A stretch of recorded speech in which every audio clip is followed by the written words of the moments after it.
عشية يوم الجمعة 19/10/2025 وبمقر شركة انتر بوب، وقع فريق النادي المكناسي لكرة السلة عقد شراكة مع شركة انتر بوب للمنتوجات الإشهارية.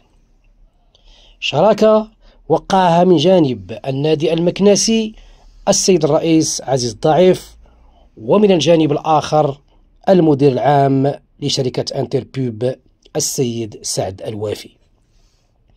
اتفاقية من شأنها المساهمة في تعزيز صورة النادي المكناسي لكرة السلة بعد غياب دام قرابة 11 سنة.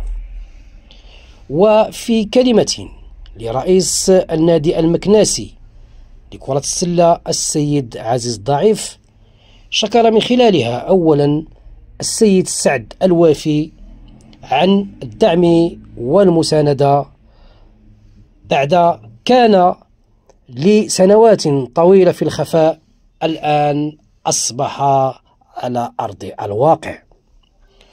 وفي الأخير نوه السيد عزيز الضعيف رئيس النادي المكناسي برجال الإعلام والصحافة.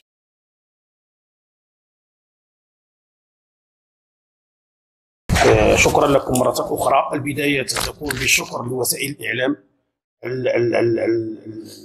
المساندة ديالها والعمل ديالها والتتبع ديالها لكرة السلة